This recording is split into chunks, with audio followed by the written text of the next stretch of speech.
और मनक़बत इमाम हुसैन आप तक पहुंचा रहे थे तो ऐसा महसूस हो रहा था कि सब कुछ भुला दिए हैं मगर याद है हुसैन। जरा कह दे सुभान अल्लाह। सब कुछ भुला दिया है मगर याद है हुसैन, यानी हमारे दिल में आबाद है हुसैन। लौटा है जिसके वास्ते सूरज कभी कभी, उस बेमिसाल बाप की औलाद है हुसैन। लौटा है जिसके वास्ते सूरज कभी कभी। ये शेर अगर किसी बाहर के जलसे में पढ़ा जाता तो महफिल से नारे लगते। मैं सतना में ये शेर पढ़ा था 3 नारे लगे और सतना से आगे 4 घंटा का रास्ता अलीगंज है, वहां गया था तो इतना नारे बुलंद कर रहे थे शेर पे, लेकिन आप खामोशी के साथ सुन रहे कि आप ये तो जरी का रहने वाला है। इसलिए न मैं करीबो पास रहता हूँ न बहुत दूर रहता हूँ। खुदा के फजल से मैं बहुत मसरूर रहता हूँ।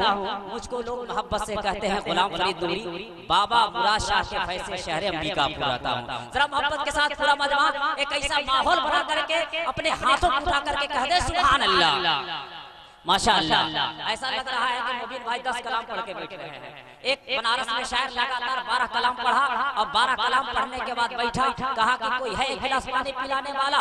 तो एक बूढ़ा खड़ा हुआ भोकली लेकर के कहा कि खबरदार, इसको कोई नहीं पानी पिलाएगा, इसको पानी पिलाओगे फिर 12 कलाम पढ़ेगा। ऐसा तो नहीं है, एक ही कलाम में थक गए तो बोलिए सलाम पढ़ा दे, नहीं थके ना तो हाथ उठा के बोल दे सुभान अल्लाह। हज़रात अब वो लहजा से आपसे मुलाकात कराता हूँ जो इस वक्त बहुत ही कम उम्र में सिर्फ हिंदुस्तान ही नहीं बल्कि इस वक्त बड़ी दूर दूर का सफर कर रहे हैं। हिंदुस्तान से बाहर मुल्क में भी जाकर पढ़ रहे हैं। वो लहजा कोई और नहीं रज़ाउल मुस्तफा पलामवी का है, जो इस वक्त जब रज़ाउल मुस्तफा साहब खींचते हैं तो ऐसा लगता है कि हमारी सांस रुक जाएगी। जब ये पढ़ते हैं तो लगता है कि ताजमहल रखा हुआ है, जब ये खींचते हैं तो लगता है कि दिल्ली का लाल किला नजर आ रहा है। जब ये खूबसूरत सजा करके पढ़ते हैं तो ऐसा महसूस होता है कि कोई कहने वाला कह देता है कि बादशाह तकल्लुम है। हज़रात तो आइए उस लहजे से मुलाकात करा दूं। और लोग ऐसे इंतजार करते हैं, ऐसे इंतजार करते हैं जैसे अल्लाह के नेक बंदे अपने मौत का इंतजार करते हैं। कोई भी आए कम से कम हम तक मुसाफा कर सके। अब ऐसे लोग भेजते हैं माशाअल्लाह, बहुत अच्छे हैं। हज़रात उस लहजे से आपको मुलाकात करा दूं जो इस वक्त